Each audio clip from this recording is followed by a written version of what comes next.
J'aimerais que vous me jouiez d'abord la... Parce qu'entre-temps, il faut des réglages internes, il faut trouver un nouveau Premier ministre. Éventuellement, je souhaite que... Ouais, parce qu'il y a un Premier ministre intérimaire, là. Mais je souhaite que Béa... Oui, mais vous avez vu sa tête hier à la réforme. À peine, il avait de la place avec cette fourmilière de militaires. Complet. Goumou, franchement, ça fait pas fort. Allez-y. Il s'y fera.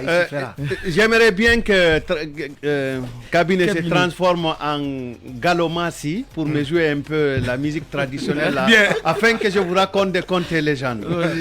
Le général Ambalo est un produit des sciences politiques. Ouais. Donc ce n'est pas quelqu'un qui est venu dans l'armée par accident. Ouais. Les diplômés des grandes écoles de Sciences Po. Le général Ambalo est un ancien rebelle, il faut le dire. Il s'est rébellé même contre la CEDEAO. Et il a gagné dans sa rébellion. Ouais. Rappelez-vous qu'il s'est installé lui-même. Tout à fait. Hein? Ouais.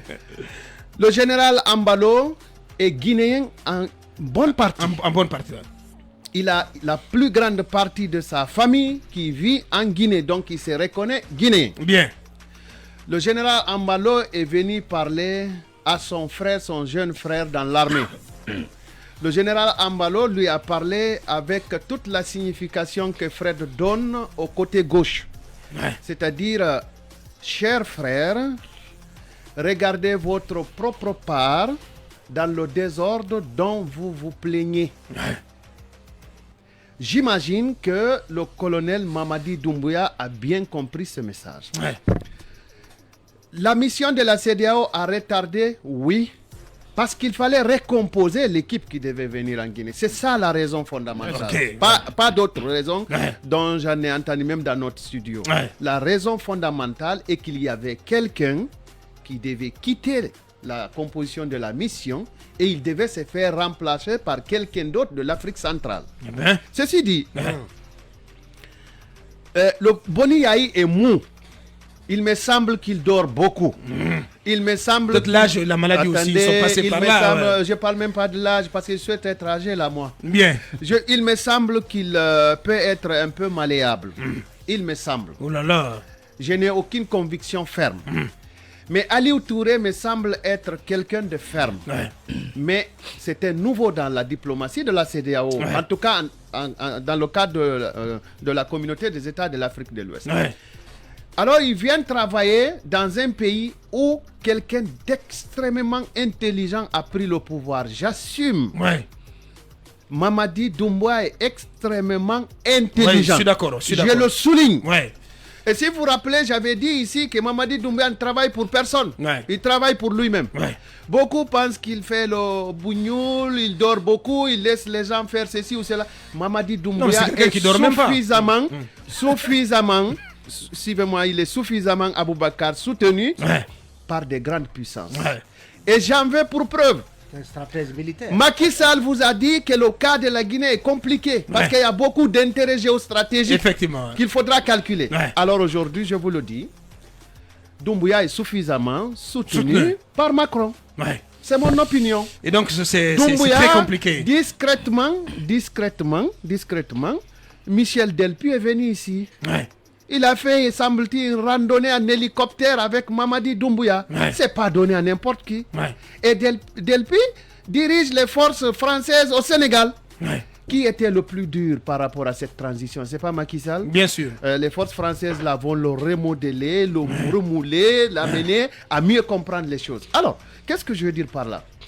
Si vous attendez à ce qu'il y ait des sanctions dures contre Mamadi Doumbouya, elles ne viendront pas. De la CEDEAO, vous vous trompez dans l'OTAN. Ouais. Je dis bien dans l'OTAN, parce que tout peut arriver. Pas de tout. Parce qu'aujourd'hui, la France cherche à contrer Wagner de la Russie, qui s'est implanté au Mali. Donc la France fera tout pour s'implanter en Guinée. Et vous avez entendu la rumeur. Dites au général Idi Amin que je n'ai rien dit dans sa rencontre avec le chef d'état-major des armées de la France. Je n'ai absolument rien dit. On en parle là-dedans. Alors, ce qu'il y a, la France va tout faire pour amadouer le colonel Mamadi Doumbouya, influencer la CEDEAO, se repositionner en Guinée pour barrer la route à la Russie et puis contraindre le Mali à revenir à des beaux sentiments à l'égard de la politique française. C'est tout. Ouais, mais c'est Akoumba, quand même, là-dessus, j'ai quand même envie d'apporter ce bémol parce que j'étais à la fête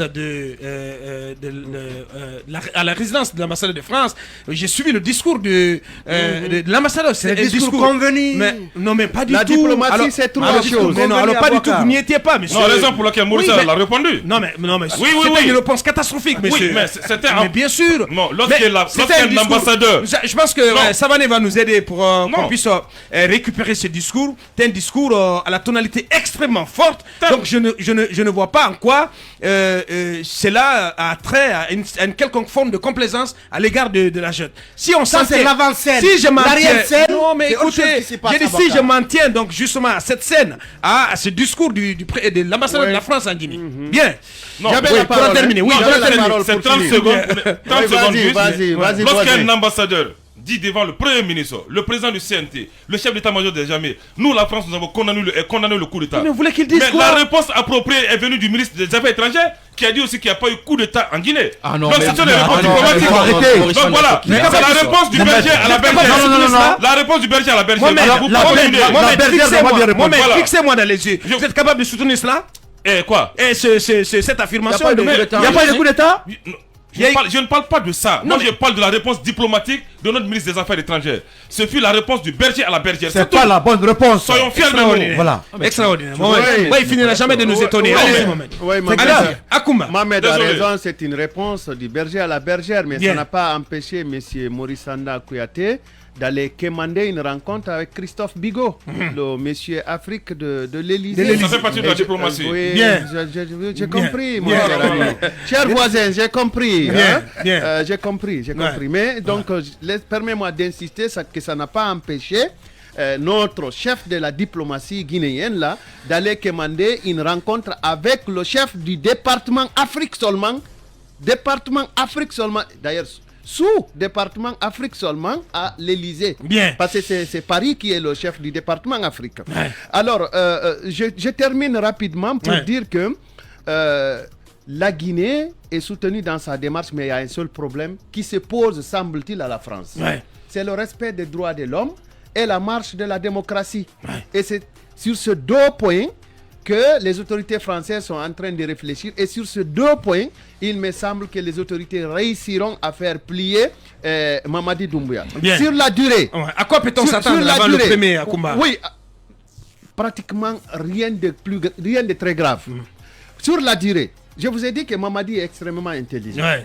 Est-ce qu'il a pris un décret pour entériner une durée quelconque? Non. Est-ce qu'il a pris un décret? Non. Il a laissé ce couloir-là parce qu'il sait que les négociations l'amèneront à décider d'une durée consensuelle sur laquelle il prendra un décret. Ouais. Mais ce qui est clair, c'est que Mamadi, selon les faisceaux que je suis en train d'analyser, il met sur 5 ans.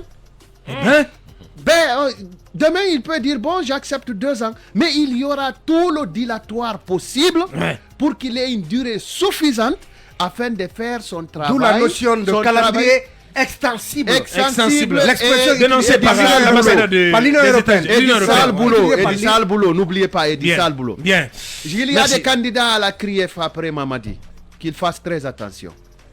KPC, tu as trop de contrats. Oh oui.